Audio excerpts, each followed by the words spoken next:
Hello வணக்கம், இது உங்கள் சிவி எல்லாரும் எப்படி இருக்கீங்க? இப்போ பார்த்தீங்கன்னா கமருதீன் இந்த பிக் பாஸ் சீசன் 9 பொறுத்த வரைக்கும் 3 பேர் மேலே வந்துட்டு நம்ம மக்கள் வந்து வச்ச அன்பு வந்து அளவுக்கு அதிகமானது. குறிப்பாக விஜய் பார்வதி கமருதீன் ரெட் கார்டு வாங்கிட்ட பிறகு பார்த்தீங்கன்னா நிறைய பேர் ரெட் கார்டு வாங்கினாங்கன்னா கோவங்கள் தான் வரும். பட் இவங்க மேலே வந்து நிறைய பேருக்கு அன்பு தான் பெருகிருக்கு. எக்கச்சக்கமான அன்பை வந்து கொட்டிக்கிட்டே இருக்காங்க. அதுவும் கிராண்ட் ஃபினாலில் வந்து யாருக்கு டைட்டில் கிடைக்குமோ அது இருக்கிற ஆர்வத்தை விட இவங்க 2 பேரும் இந்த ஸ்டேஜுக்கு வருவாங்களான்ற ஆர்வம் தான் அதிகப்படியாக இருக்குது. உண்மையிலேயே பார்க்க போனால் அந்த ப்ரொமோவில் கீழே கமெண்ட்ஸில் பார்த்தீங்கன்னா நிறைய பேர் வந்து அவங்க வரணும் இவங்க வரணும் அதெல்லாம் அவங்க தாண்டி விஜய் பார்வதி கமருதீன் வருவாங்களா, இதுதான் வந்து அவங்களோட எதிர்பார்ப்பாக இருக்குது. ரொம்ப அழகான ஒரு தருணமாக இருக்குது. ஸோ இப்போ வந்துட்டு கமருதீன் வந்துட்டாங்கன்ற விஷயங்களும் உங்களுக்கு தெரியும். நான் ஆல்ரெடி கொடுத்துருந்தேன் அப்டேட்டு. ஸோ இப்போ என்னென்னா எக்ஸ் கண்டஸ்டன்ஸில் எல்லாருமே வந்து உட்காந்ததுக்கப்புறமா இவர் வந்து இன்னொருத்தவங்க இருக்காங்கன்னு சொல்லிட்டு கமருதீன் கூப்பிட்றாங்களாம். அவர் வரும்போது சரியான கிளாப்ஸாம். சரி, சொல்லும்போது பயங்கரமாக இருக்குது. ஏன்னா மக்கள் அவ்வளோ எதிர்பார்க்குறாங்க. அதை ஒருத்தங்க வந்து ரீல்ஸில் போட்டிருக்காங்க. எப்படின்னா அதை ரெட் கார்டு வாங்க வெளியே போனாங்களா, அப்பயே நான் அந்த ரீல்ஸ் பார்த்து ரொம்ப அழகாக இருந்துச்சு.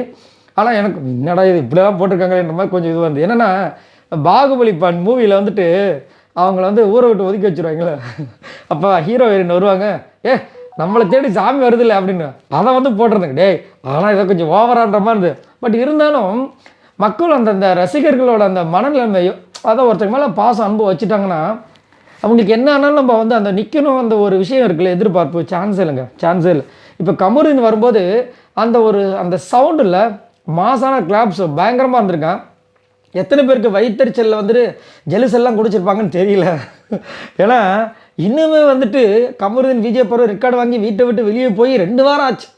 இன்னும் அவங்கள பற்றி பேசி தான் வந்துட்டு ஒரு சில பேர் குழப்பம் ஓடிட்டுருக்காங்க. என்னத்தை சொல்கிறதுனே தெரியல. வன்மம் அவ்வளோ தூரம் உச்சந்தலையில் வந்து உட்காந்து ஆடிட்டு இருக்கு டிங்குன்னு. என்னத்தை பண்ணுறது, கேம் முடிஞ்சு போச்சு சரிங்களா.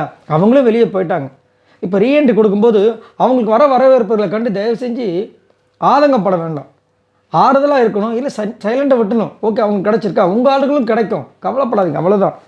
அதே மாதிரி அங்கே ஸ்டேஜ்லேயே எனக்கு தெரிஞ்சு நிறைய பேருக்கு வந்து வயிற்றுச்சல் வந்திருக்கும்.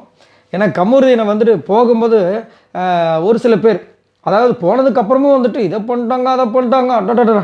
ஆனால் சாண்ட்ரா வந்து கண்டிப்பாக வந்து இதில் ஒரு ஹெல்த்தியாக ஒரு சில விஷயங்கள் நடக்க வாய்ப்பு இருக்குது. ஏன்னா சாண்ட்ராவுமே சொல்லியிருந்தாங்க. அதே மாதிரி கேமரா முன்னாடி சாண்ட்ரா பேசும்போது விஜய் பார்வதி பற்றி நான் கட்டி பிடிச்சி அழுவணும்னு சொன்னாங்க. கமருதீன் பேரை கேட்டாவே ஒரு மாதிரி விஷயங்கள் இருந்துச்சுல. இப்போது லாஸ்ட்டாக கமருதீன் வந்துட்டு பார்த்தப்ப அவங்களுக்கு ஒரு பேனிக் அட்டாக்குன்ற ஒரு விஷயம் வந்து பயங்கர ட்ரெண்டிங்காக வெளியே போச்சு. இப்போ அவர் மேடையில் வரும்போது என்ன நடக்க போகுது அப்படின்ற ஒரு விஷயமும் வந்து பெரிய ஒரு எதிர்பார்ப்பாக இருக்குது. ஆனால் செம்ம மாசான கிளாப்ஸ் வந்திருக்கான், வேறு லெவல் போங்க. ஸோ கமருதீனோட ஃபேன்ஸுக்கு வந்துட்டு செம்ம ட்ரீட் தான் இன்றைக்கி. ஸோ என்ஜாய் பண்ணுங்கள். ஸோ மறக்காமல் கமெண்ட்ஸ் பண்ணுங்கள், லைக் பண்ணுங்கள், சப்ஸ்கிரைப் பண்ணுங்கள். பாய் நண்பர்களே.